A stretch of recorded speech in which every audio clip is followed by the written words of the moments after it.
안녕하세요. 반갑습니다. 이번 시간은 식품의 영향에 대해서 알아보는 시간입니다.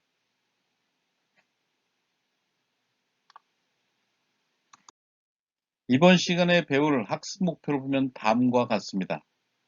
첫째, 탄수화물에 대해 설명할 수 있습니다. 둘째, 단백질에 대해 설명할 수 있습니다. 셋째, 지방에 대해서 설명할 수 있습니다.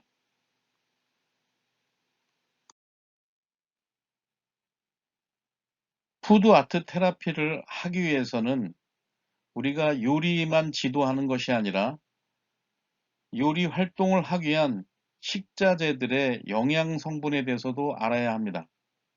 이러한 식품의 영향을 통해서 내담자들에게 요리 활동을 할 때 이 식품이 가지고 있는 영양에 대한 정보를 제공함으로 인해서 신체적인 건강을 유지하는 데 도움이 되기 때문입니다. 따라서 푸드 아트 테라피라고 하는 것은 식자재에 대한 영양에 대한 정보를 가지고 있어서 내담자들이 필요할 때 제공해 주는 것이 중요합니다.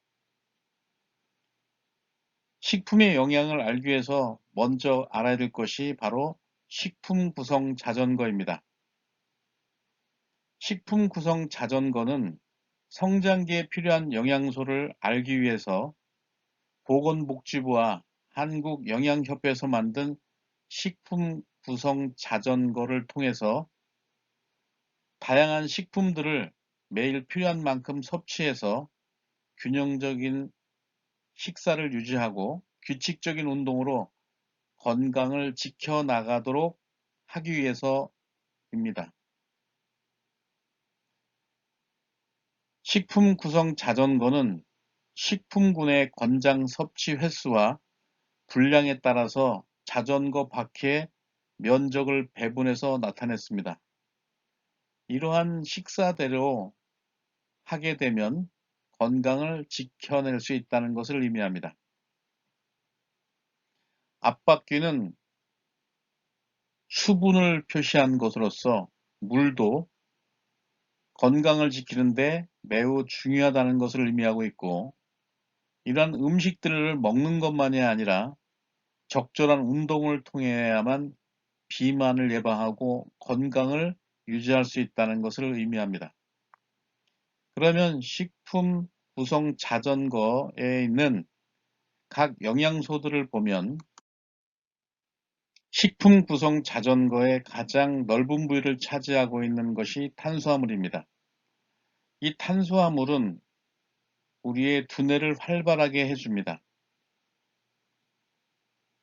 탄수화물에 대해서 알아보면 탄수화물은 우리 인체에서 절대적으로 필요한 단백질과 지방질과 함께 3대 영양소로 꼭 필요한 영양소 중에 하나입니다. 탄수화물의 대표적인 것은 바로 쌀인데, 이 쌀은 인간의 영양 섭취에서 가장 기본이 되는 것으로 우리나라뿐만 아니라 동양인이면 누구나 주식으로 먹고 있습니다. 옛날 말에 밥이 보약이란 말이 있습니다. 그만큼 탄수화물은 에너지 공급원으로서 우리의 신체 활동을 위해서 끊임없이 요구되는 영양소입니다.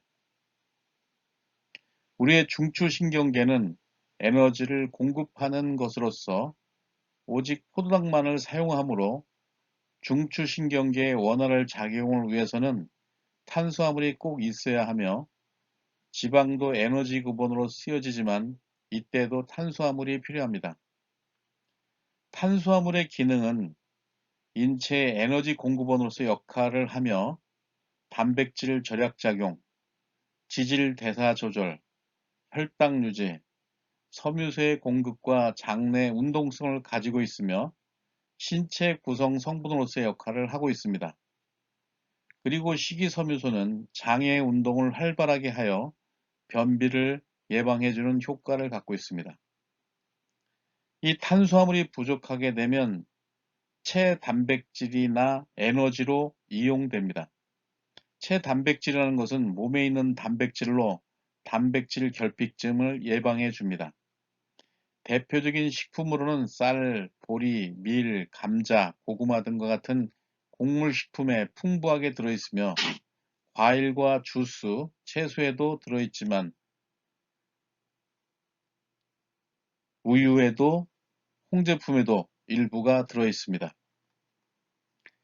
탄수화물은 동식물계에 널리 분포되는데 생물체 내에서의 기능은 생물체의 구성 성분인 것과 활동 에너지원이 되는 것을 크게 나눌 수 있습니다. 에너지원으로서의 탄수화물은 지질과 단백질과 함께 생물체에서 중요한 비중을 차지합니다. 녹색 식물은 탄소 동화 작용에 의해서 물과 공기 속의 이산화탄소로부터 글루코스를 합성하여 이것을 녹말로써 저장합니다. 동물은 자신이 탄수화물을 합성하지 못하므로 이것을 식물에서 섭취하여 글리코겐으로서 간에 저장합니다. 식품 분석표에서 볼 수 있는 탄수화물은 당질과 섬유를 합쳐서 부른 것입니다. 특히 마라톤에서는 탄수화물이 혈액 속에 녹아들어가 직접적인 에너지로 사용하는데 빠르게 반응하기에 에너지의 가장 단위인 글루코스로 전하는 시간이 지방이나 단백질에 비교해 볼 때 짧기 때문에 아주 요긴하게 사용됩니다. 사용하고 남은 글리코스는 근육과 간에 글리코겐 형태로 저장할 수 있으며 그것은 다시 근육을 움직이는 데 필요한 연료가 됩니다.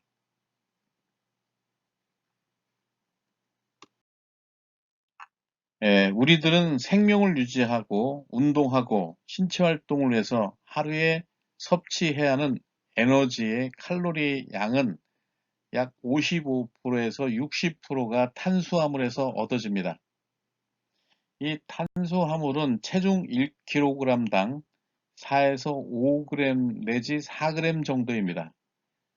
체내에서는 이 탄수화물이 포도당으로 변하여 활동하거나 대사작용을 하는데 쓰고 남은 포도당은 간과 근육에 저장되고 또 체지방에 저장이 되기도 합니다. 우리나라 아동들은 공유가 주식이기 때문에 탄수화물 결핍을 걱정할 필요는 없습니다. 탄수화물은 우리 몸을 움직이게 하는 가장 기본적인 영양소의 대표적인 것입니다. 무엇이든 마찬가지겠지만 탄수화물의 경우에도 한 가지 곡물보다는 다양한 곡물을 섭취하는 것이 좋습니다.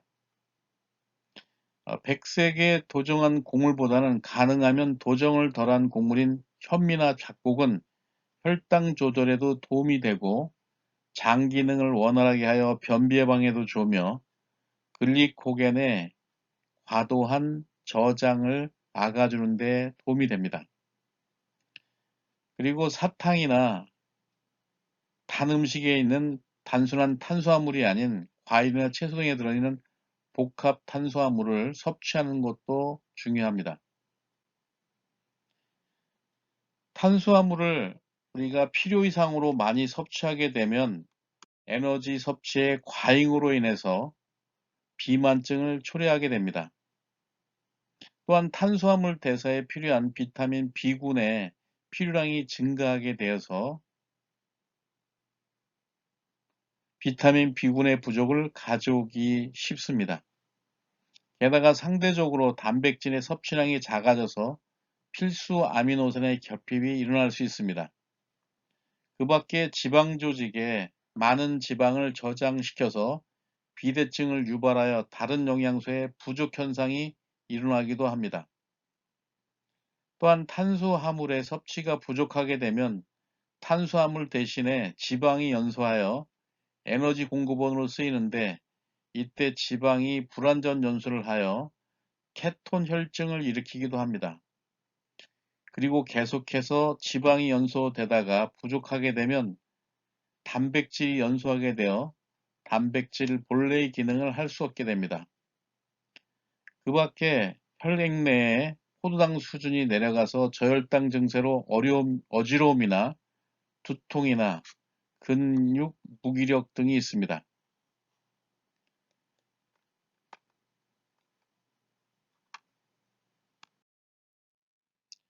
두 번째로는 몸에 힘을 주는 단백질입니다.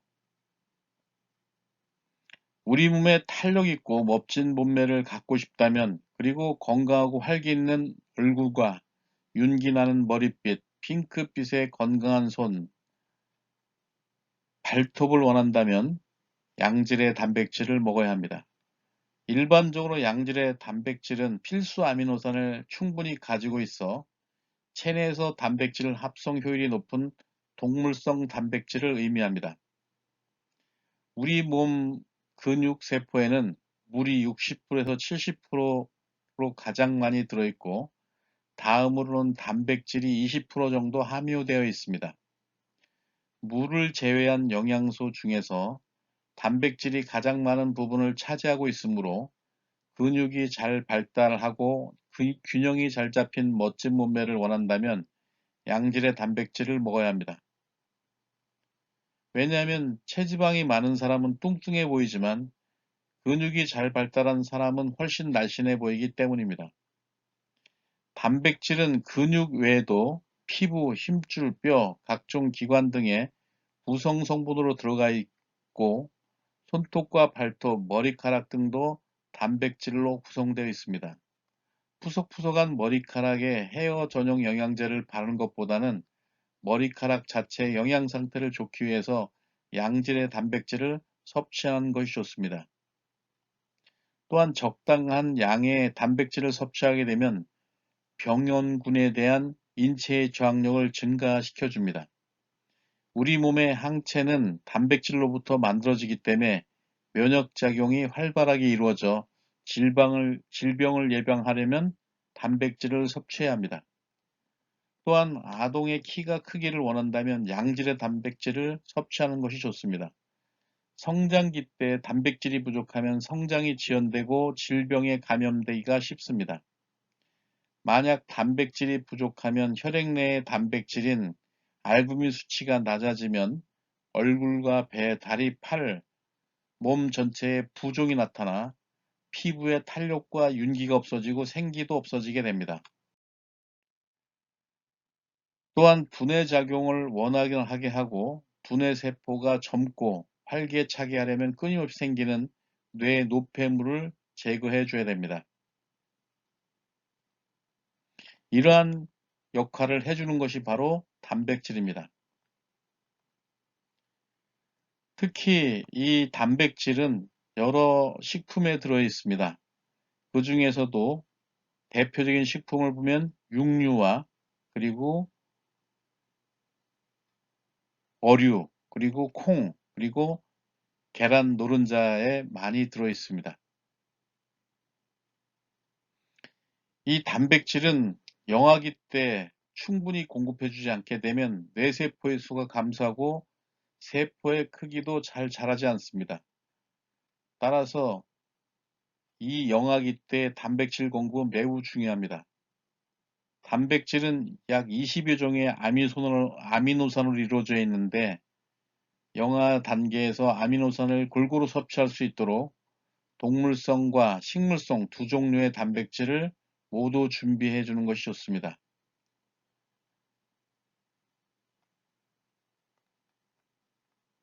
단백질이 결핍할 때는 혈액 중에 단백질 양이 감소되어서 저단백 혈증을 유발하게 되는데, 성장기의 경우 성장 발육 부진과, 성인의 경우에는 체중 감소, 소화기관과 내장기관의 기능 저하 및 두통과 신경통을 초래하며, 장기간 섭취를 안 할 때는 근육이 쇠약해지고 저항력이 감소되고 부종과 빈혈, 피로가 옵니다. 질병으로는 콰시오커 증세가 있는데 전 세계적으로 저개발국가에서만 볼 수 있습니다. 단백질 결핍증으로 이육의 어린아이는 에너지는 매우 섭취를 많이 해야 되고, 단백질이 부족할 때는 여러 가지 부종 증세가 나타나게 됩니다. 따라서 일생을 거쳐서 단백질은 매우 중요하지만 영유아기 때 단백질은 더욱더 중요하다고 할 수 있습니다. 세 번째로는 열을 내는 지방입니다.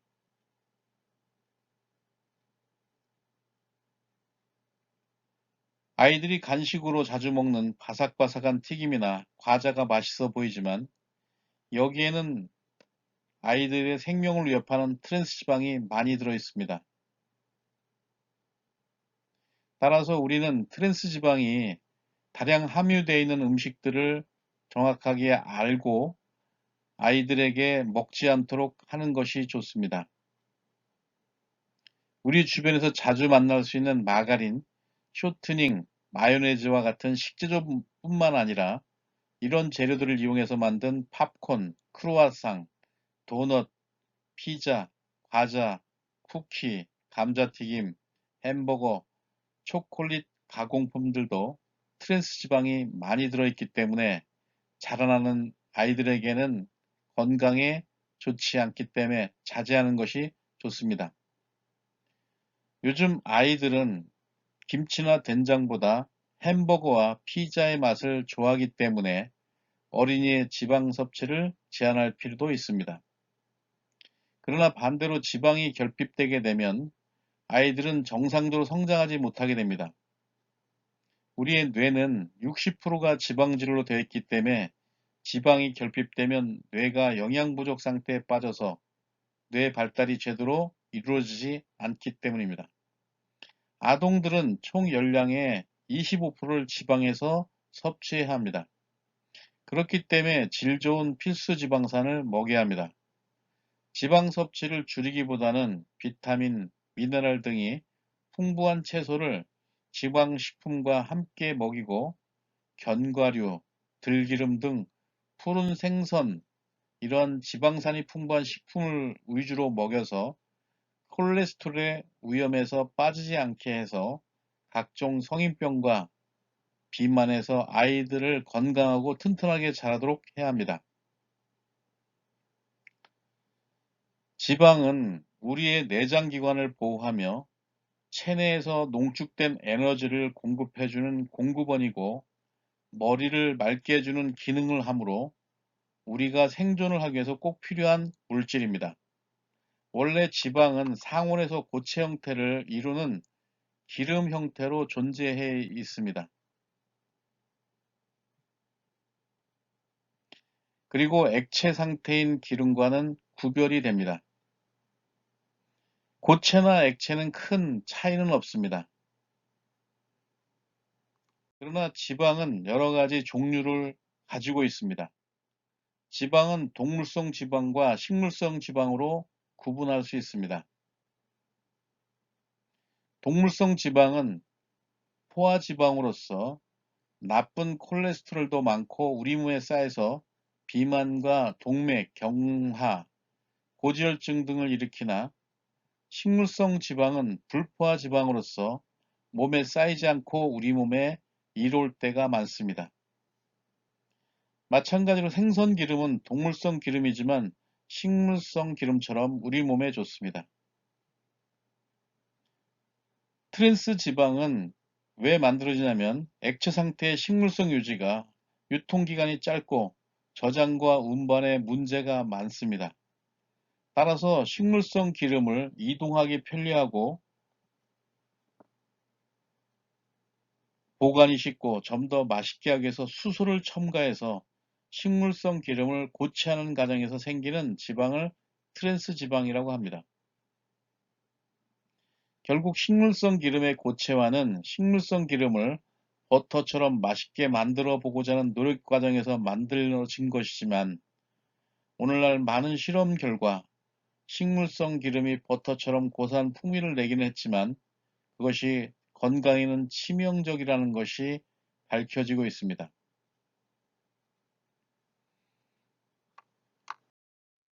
다음은 질병을 예방하는 미네랄입니다.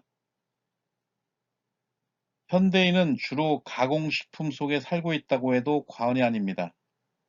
자연식품을 가공 조리할 때는 주요 식용 부위의 부분은 버리게 되고 또한 가공 조리 과정에서 가열, 살균, 정제 등의 공정을 갖추는 과정에서 필요한 성분이 소실되는 경우가 많습니다.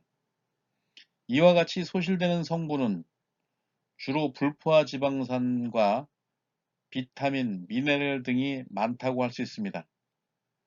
뿐만 아니라 비타민과 마찬가지로 미네랄 또한 우리의 식습관이 가장 커다란 문제입니다. 바쁜 생활과 인스턴트 패스트푸드를 선호하는 경향이 결국 미네랄의 중요성을 잃어버리게 만들고 있습니다. 미네랄 또한 5대 영양소 중의 하나로서 우리 몸에 절대 없어서는 안 되는 영양소입니다. 기본적으로 우리 체내에 보유하고 있지만 건강을 유지하기 위해서는 항상 꾸준히 섭취해 주어야 합니다. 미네랄은 체내에서는 전혀 생성되지 않는 영양소이기 때문에 항상 외부에서 공급을 해 줘야 합니다.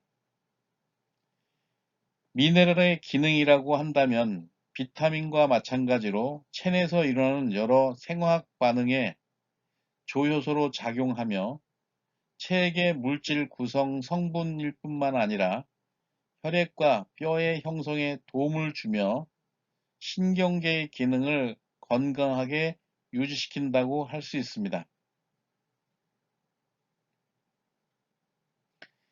미네랄 역시 흔하다고 생각되지만 실제로 섭취하기 어려우며 챙겨 먹기 어려운 영양소 중에 하나라고 할 수 있습니다. 미네랄은 성장기 어린이 청소년들에게는 무엇보다 필요한 요소입니다. 하지만 성장기 아동들에게 있어서 이 미네랄을 일부러 찾아서 먹여야 되는 것은 매우 중요하다고 할 수 있습니다. 실제로 미네랄이 하는 역할을 보면 다음과 같습니다.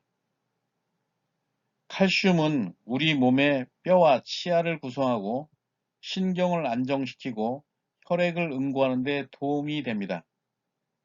칼슘이 많은 제품들은 말린 새우, 멸치, 유제품, 검은깨, 무말랭이가 있습니다. 이는 뼈와 치아를 구성하고 세포막을 구성하며 물질대사 작용을 합니다. 인이 많이 들어있는 함유식품으로는 계란 노른자, 육류, 어류, 곡물류, 치즈가 있습니다. 나트륨은 우리 몸의 체계 pH를 조절하고 근육을 수축하고 신경 전달을 하는 기능을 갖고 있습니다. 많이 함유되어 있는 식품에는 소금이 있습니다. 칼륨은 우리 몸의 뼈와 치아를 구성하고 체내 효소 활동을 활성화합니다. 마그네슘이 함유되어 있는 식품으로는 다시마, 말린 유부, 참깨, 두유에 많이 들어 있습니다. 철은 적혈구를 구성해서 빈혈을 예방해주고 세포의 산소를 운반하는 역할을 합니다. 철이 많이 들어있는 함유식품으로는 계란 노른자, 소고기, 돼지고기, 간, 새우, 김이 있습니다. 요오드는 갑상선 호르몬을 구성해서 성장 발육에 관여하고 세포 대사를 활성화시키는 역할을 합니다. 요오드가 많이 들어있는 함유식품으로는 다시마, 미역 등의 해조류, 양파, 어패류, 간유가 있습니다. 망간은 체내 항산화 효소를 보조하는 촉매로서 성장 발육에 관여를 합니다. 망간이 많이 들어있는 식품을 보면 곡물류, 야채류, 간이 있습니다.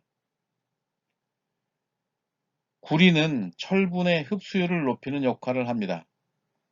구리가 많이 들어있는 함유식품으로는 굴, 소, 간, 참깨, 곡류, 육류, 어패류, 포도, 밤, 버섯, 시금치, 토마토가 있습니다. 아연은 뇌 기능을 활성화하며 성장 발육을 촉진시키고 스트레스를 방어합니다. 함유식품으로는 굴과 참깨, 호박씨, 돼지고기, 곡물류, 코코아, 맥주, 효모가 있습니다. 셀레늄은 항산화 효과를 갖고 있으며 세포를 활성화하고 면역 기능을 강화하고 항암 작용을 합니다. 셀레늄이 많이 들어있는 식품은 곡류, 육류, 어패류, 양파, 토마토, 다랑어가 있습니다. 지금까지 식품의 영양에 대해서 알아봤습니다. 강의를 들으시라고 수고하셨습니다. 감사합니다.